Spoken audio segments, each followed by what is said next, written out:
Sa kabila ng patuloy na pag-akyat ni Jesse "Bam" Rodriguez sa listahan ng pinakamahuhusay na pound-for-pound fighters sa buong mundo, nananatiling makatotohanan ang pananaw ng batikang trainer na si Robert Garcia. Ayon kay Garcia, kung nagkataong nagharap sina Rodriguez at Nonito Donaire nung pareho pa silang nasa rurok ng kanilang mga karera, malinaw ang kanyang sagot, hindi niya nakikitang mananalo si Bam Rodriguez.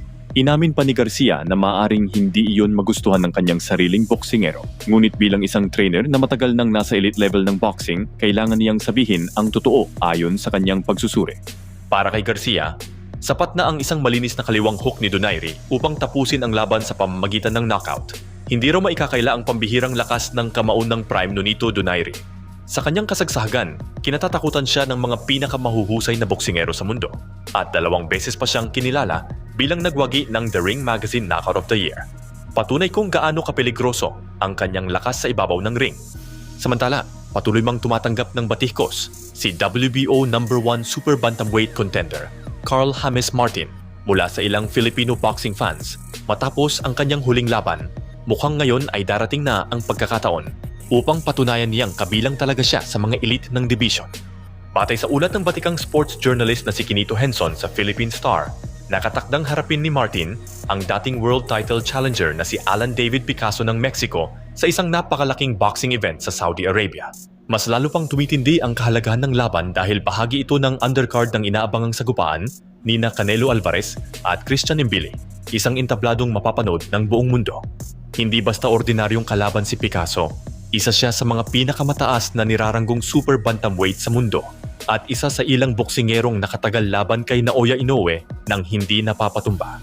Ibig sabihin, kung magtatagumpay si Martin laban kay Picasso, lalo na kung magagawa niyang patumbahin o dominahin ang Meksikano, ibang antas ng respeto ang kanyang makakamit mula sa boxing world. Ito rin ang laban na maaring magbukas ng pintuan patungo sa world title opportunity.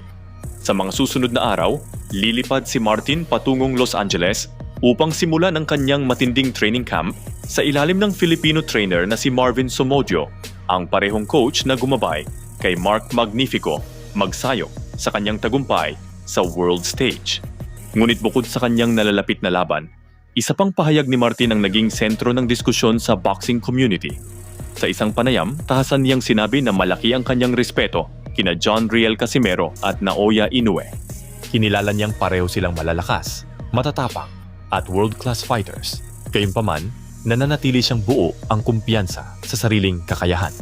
Ayon kay Martin, naniniwala siyang kaya niyang tanggapin ang pinakamalalakas na suntok ni Casimero at Inoue at kung sakaling dumating ang araw na magharap sila sa ring, hindi raw siya naniniwalang matatalo siya ng alinman sa dalawa.